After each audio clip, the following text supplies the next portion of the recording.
Welcome to Shutter and Flow. Today, we're going to talk a little bit about staying creative and avoiding burnout. So, this is an issue with anyone doing anything creative, not even photography.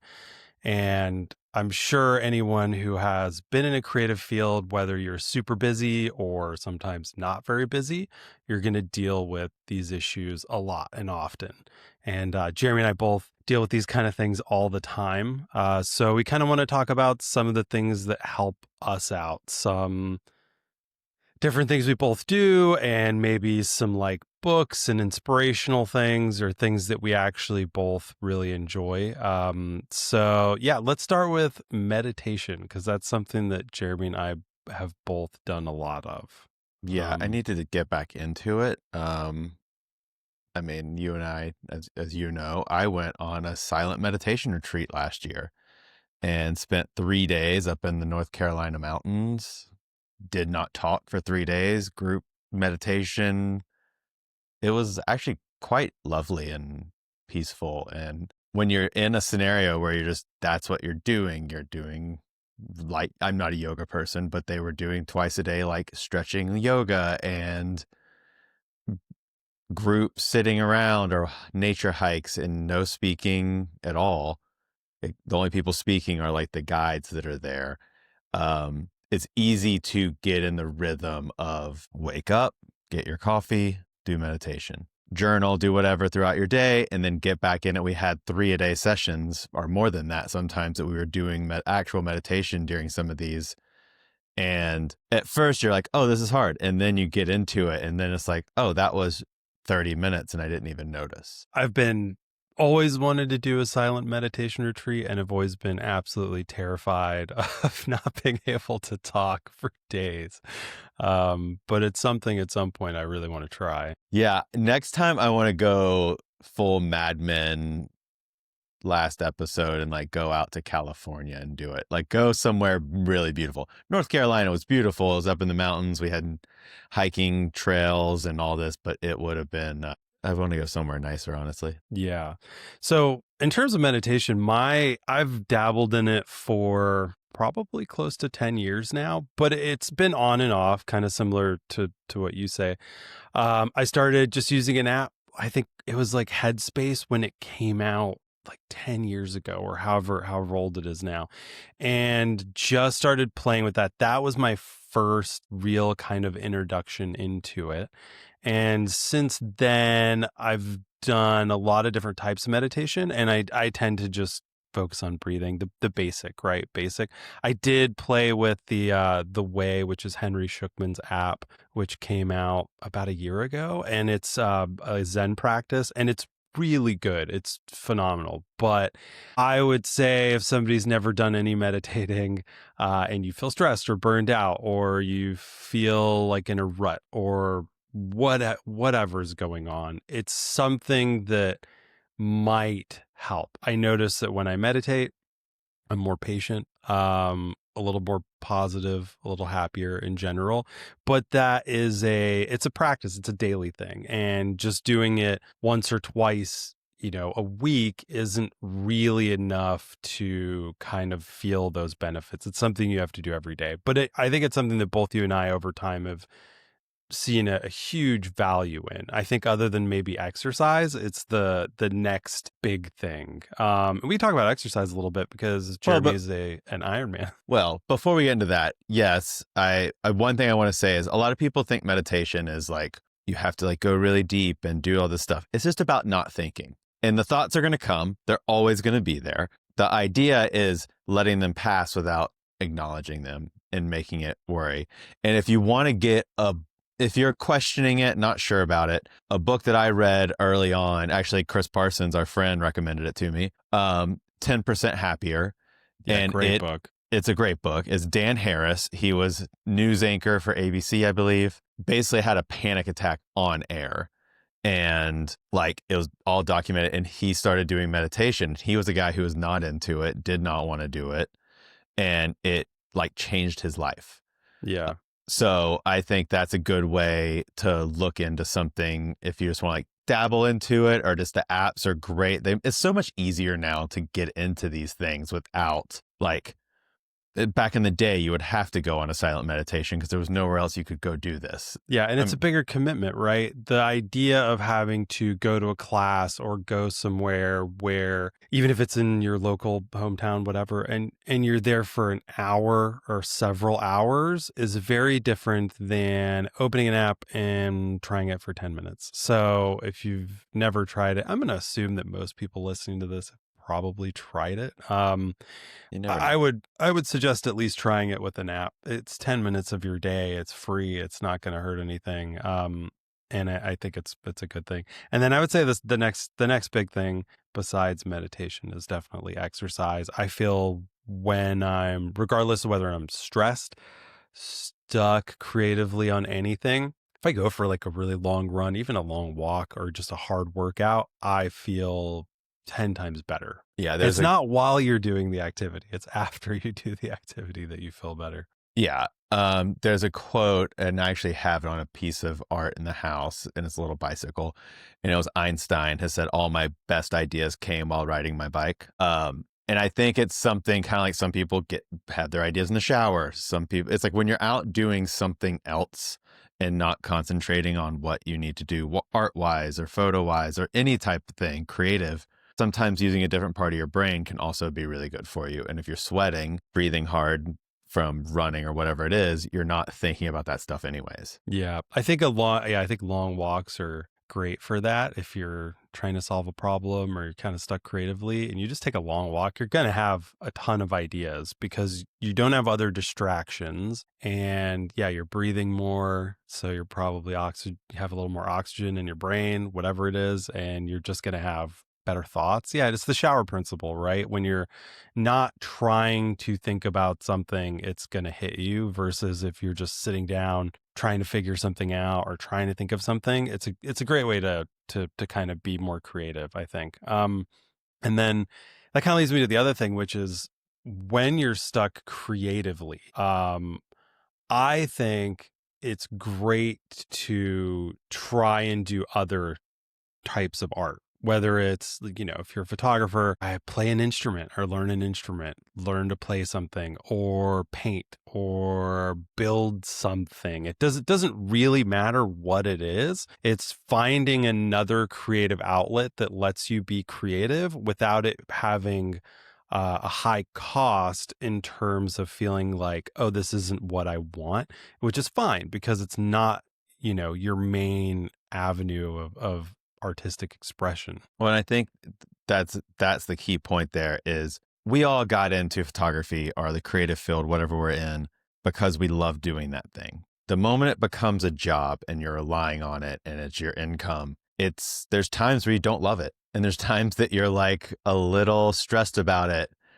So if you're being creative in some other way all the time, I'm coming up with some stupid thing creatively to do different. And it's really just me exploring to find something else. It may never have a purpose. It may never have a need, but I'm like just trying different things to expand my creativity and do something that I'm just like really enjoy doing and love the product or love the outcome. And I'm not worried about making money from it. And I think that's important to do. Yeah. And I would say, so there's certain things that then you can get stuck in the same place with taking up something new or doing something different, right? For instance, playing guitar. I've played guitar for forever, since I was 15. I've never been good at it because it's always just been something that I play and enjoy. But I do find that if I have a few month period or something where I'm playing more often, then sometimes I will start to get upset that I'm not better at it or that I can't play certain things I want to play. And then you can kind of end up back in the same thing. So my suggestion is whatever that outlet is, it doesn't have to be like, oh, I have to get really good at something. You could build a Lego set. You can just pick something small and stupid. And if you are really feeling kind of stuck creatively or a little burned out or whatever it is, you can just do something small and simple. And I think sometimes that helps you reset because you're like, oh, I did this little thing and it was fun and I actually enjoyed it. And then when you go back to doing whatever else you're doing, there is a little levity behind it. Yeah, I taught Oliver, my 10-year-old, to do when he loves building Lego sets. I do too. And I set up a camera and a light for him so he could make a time lapse for himself as he built them. And he's only done like 2 of those, but it's like it was a multi-day thing. It was a giant set, and it's like just to do something different, and I enjoy doing it with him. So we're gonna work on another. We might do a full like motion time lapse thing, and that's just for us to do for fun. Like, Yeah. and I think that's what's the key in that. Yeah. So, what books do you read to get going? What books keep So you going? yeah, this is so I grabbed a bunch. I know you grabbed a bunch to show. So I think, well, the first one I'm going to start with is The Obstacle is the Way. I mean, my current copy doesn't even have a dust jacket on it, and it's just a book. But this is the book that I have gifted the most to people. I've given away at least a dozen copies to random people. I gave you a copy a while ago. It's right here. Yeah, the leather one. Fancy. So I love this book. I mean, it's Ryan Holiday. It's Stoicism philosophy. It's one of his earlier books. I think he has a lot of different books now, but this one I think is still my favorite. And it's not something you have to read straight through. The thing I like about it is it's something where it tells all these different stories. Each one kind of has its own point, but you can just pick it and read through it a little bit. If you're interested in Stoicism at all, it's a great philosophy, especially to make you feel better if the world just feels kind of stuck or terrible sometimes. It might not be for everybody, but I think that whenever you are either in a rut, stuck creatively, it really kind of helps. It kind of, I don't know. I don't want to say fortune cookie wisdom, right? But it is kind of that a little bit that makes you feel better about things. That's the first one. The second one, which I actually just read really recently, is a book, Tiny Experiments, by, wow, I'm not going to be able to say her name, Anne-Laurie LeCunff. Can you say the last name? Nope. Yeah, Not saying that. LeCun.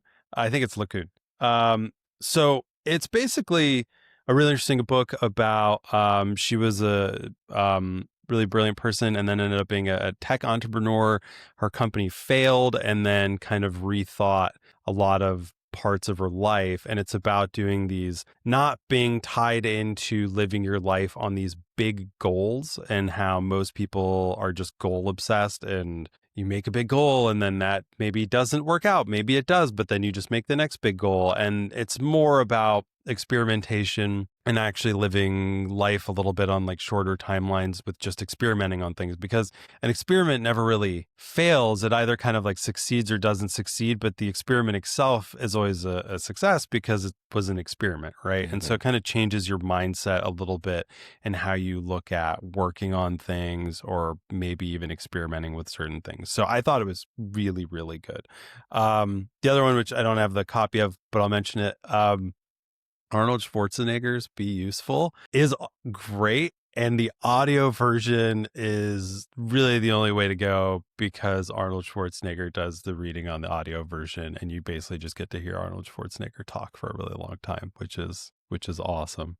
Do you like start talking with a little bit of an accent when you listen for too long? I feel like I kind of do, or you can kind of hear his voice in your head, you know? Yeah. It's like my kids, but yeah. After about a week in New Zealand, they were both like trying to say things with a New Zealand accent. I love it. Yeah, it was good. Yeah, that's great. And then the last one I have, which I haven't read and you have, yes. So you can talk about it, is the Rick Rubin book, The Creative Act. And this has been on my need to read list for a long while now, and at some point I actually need to sit and read it. I think I've flipped through it but haven't actually read it. Yeah, I think I'm about halfway through. It's a big book, but it's all short. He even said it's like it's not meant to be read straight through. Like, it is just little snippets. He started it as, originally his idea was how to write a book, or was going to write a book about producing music and like the process of it. And then it turned into this bigger creative thing. I mean,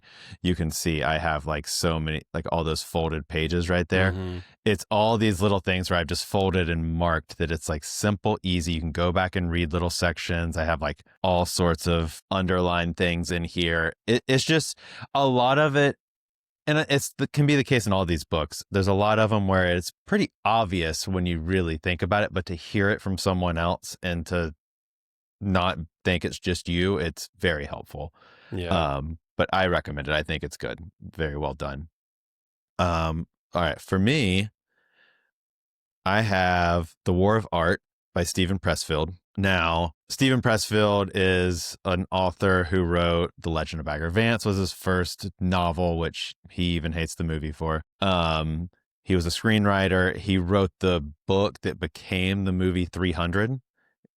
He did a lot of that type of warrior stuff. But then at some point, he wrote this book separately called The War of Art, and it's breaking through the blocks and winning your inner creative battles. And it is about the idea of it is there's always something blocking you from being creative. It's always there. You just always have to fight through it no matter what. There's always going to be distractions. There's always going to be all these things to kind of like keep you from doing the creative thing. And he goes farther and goes into like there's a muse that does the opposite. Some of these all get a little too woo-woo at times. But he has a few series of those books. The other one is Do the Work, and they're all pretty short, simple, and it's just about being an artist. And for him, it's writing, but it works for everything. And a lot of people like Seth Godin or Ryan Holiday, they all look at Stephen Pressfield as like the person that they learned from on a lot of their stuff. They like bring him on to their podcast to talk to him. Also, I got to take his portrait recently, and he was lovely and charming, and it's one of those times where it's like you meet someone, you want them to be great, and he actually was. Yeah. He wrote The Legend of Bagger Vance, right? Which I read at your recommendation, and it is a very, I don't want to say bizarre book, but it is. If you've seen the movie, it's nothing like the movie. Yeah, I don't know. It's allegorical, but not from allegories that you would recognize. It's like, I don't know. It's very bizarre. And not all the book, but like towards the end, it gets really trippy. So it's actually based, I can do this really quick. It's actually based on the Bhagavad Gita, which is Bhagavad Gita. Yes, which is the story of the hero and God is there. It's an Indian folktale in a way. So it's this very in-depth Eastern philosophy book that has golf as its like reference point. They left most of that out of the movie. Yeah. It would be really difficult to like, when I was reading it, I was like, well, there's no way. I mean, it would just be so complicated and confusing for people. Like once Robert Redford got a hold of the script, he's like, cool, here's what I'm going to do with it. And it doesn't matter what you want to do. Yeah. And he actually told me that, Mr. Pressfield told me that actually. He's like, oh yeah, it wasn't up to me anymore. Yeah, I'm sure. Once you sell your script, that's an important lesson. If you write something and sell your script, make sure you have something in there because otherwise they can do whatever they want with it. All right. My other one is Creativity Inc. Great book. Yeah, which is it's the story of Pixar and how it came to be and like how hard they worked to make things happen. And it's a really fascinating that balances the creativity, but with the business to make it work and how you have to get all of that to line up just right to be able to pull some of this stuff off. And it's just a good inspirational book. Yeah. So, yeah, I mean, I'm sure we could both go on and pick a bunch more. If you haven't read any of them, I don't know, go to a bookstore if those still exist where you live, and or Amazon, and pick up a bunch of books. It's always nice to just have like a shelf of stuff, and if you are feeling stuck, burned out, whatever it is, just, I don't know, grab something and give it a read. I think sometimes or listen to the Audible version and go for a walk. I think sometimes that's really helpful. I feel like movies less so than books. I think just because of how they resonate. You watch a movie, it's like an hour of your life or 2 hours of your life, and it's like a little less, right? I'm sure everyone has like their movies that they really like, but I don't know, it feels very different than actually sitting and reading something, maybe less personal. There are some documentaries I really like, and super creative ones. Actually, just to mention one, if you want to see something very different and interesting and weird. The Antwoord documentary, which is, I think it's on Amazon, on Prime. It's really creative and strange, and just the way that it's filmed, and it's about the like South African rap group, the Antwoord. So if you just want to see something cool and different, watch it. It's kind of awesome. But yeah, stuff like that. I don't know, like a good documentary. Do you have any off the top of your head that you think are super creative or different? Yeah, I mean, I was digging into all like the net on no, on Disney Plus right now in the Nat Geo section. They actually have a few shorts documentaries about different photographers that have worked for Nat Geo over the years. And they very much like outdoorsy specific, nature type stuff, but then portrait, and they do a very good job of doing 4 or 5 different stories and to show you how much variety there can be in like the people's work process and how they came about and all of that. I think those are always nice to see. Um, but sometimes it's just something more creative, like you said, something that's not even in your field or not even what you would want to do, but seeing how it's made and how it's done. Like what was the one that I really wanted to? Oh, actually, I love these. There's been a lot of documentaries lately about comedians. Like there's a John Yeah. Candy one out right now that I want to go see.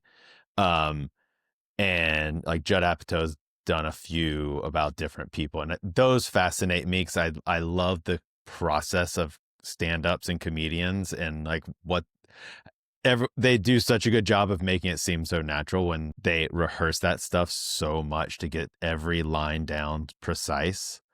And I'm always fascinated by that process. It's more about the process of being creative and making it seem like simple and easy, which fascinates me. Oh, another one I just thought of while you were talking. So there's 2 or 3 documentaries on Andy Goldsworthy.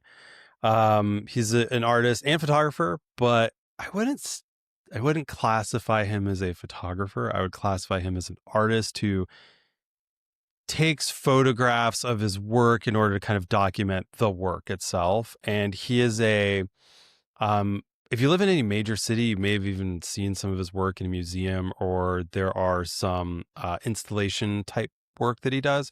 But the documentaries are really amazing because it shows him, he takes natural found objects in nature and makes art out of them. You've probably, if you like look him up, I'm sure everyone's probably seen some of his work.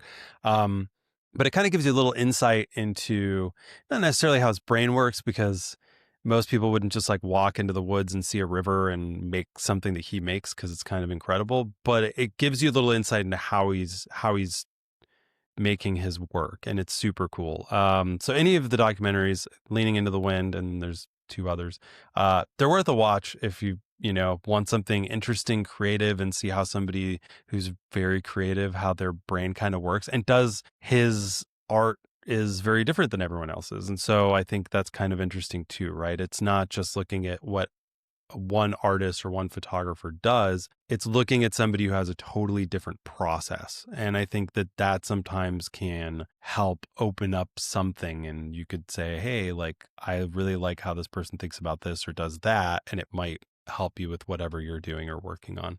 Well, I think that's the whole point of all of this is like these are things to do if you feel a little stuck and feel a little bit like you're just in a rut. And all of these things that we've talked about this whole time can give you inspiration and a different way to look, a different perspective on things of how to go about it. Yeah.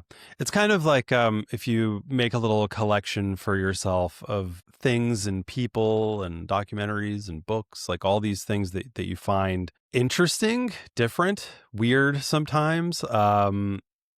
And then you just pull from those things when you need it. And I think that's always really good. It's like a little library for yourself creatively, right? For as a creative to be like, these are the things that I surround myself with, so that when I do feel a certain way, I can deal with that in a healthy way. Yeah, and I think that's a good way to say it too, because like you're getting all these things, and there's the other book, Austin Keelan, Steal Like an Artist, and he has a couple other ones, Do the Work, I think, and whatever else. But the idea behind that is all you're doing is taking all of your learned knowledge and experiences of life and taking what you see and combining those together to make your art and whatever it may go into, or your photos. Or, I mean, how many times we go on photo shoots, big commercial shoots, and we have references. Michael Kochman, I had dinner with him last night. He had just pulled reference for something.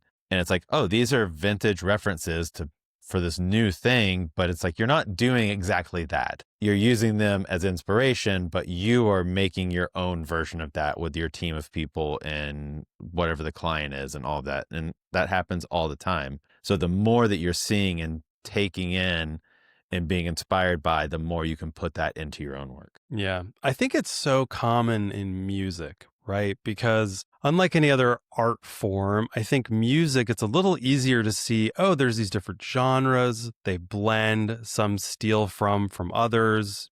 Some develop a new style by combining two styles, right? It's a little more, almost more difficult to see it in photography, because photography a lot of times is driven by technology and by advertising and the need of it. But that being said, I feel like, much like music, right? You have pop music, which is driven commercially, but then there's a lot of other music that gets made that's more creative, more interesting, pushing the boundaries in something. And then when that works and it's really good, you will see those influences showing back up into popular music. And I think photography can be the same way. You can experiment, you can play, you can do something totally different, blending different genres. And if it works really well, it also can work commercially. So I don't know, maybe music can be inspirational too, but Yeah. No, it yeah. definitely can be. But I mean, all the time I see stuff that I'm like, ooh, that's a very interesting way to shoot that or do that in a totally different field than what I would be working in. Yeah. And I'm like, oh, but no one's done that similar idea over here. And how would that work? How would it translate? What I can add to it to make it more interesting? And that's where you're just like always have to push it and take these things and grow from them. Yeah. So in our next episode, we will basically bring up a bunch of our current favorite photographers, people shooting today, people we think that are creative, interesting, or just doing interesting things. And we'll just share some of their work and show some of these photographers, which will also be great for people if you are stuck or burned out. But it's just good to look and see what some other people out there are doing and that are exactly like you're saying, not necessarily shooting in your space. So if you're an architecture photographer, a food photographer, commercial, or entertainment, it's good to look and find somebody you really like that's shooting something totally different than what you do, and look at their style, their color palettes they use, their lighting, how they're using certain technology to do things that maybe you're not doing. It might give you ideas of things to try or experiment with in your own work. Yeah, because I feel like always these trends are like in different sections of photography and our video, and then it kind of jumps around of like what the style is. Is it really warm? Is it overly lit? Is it underlit?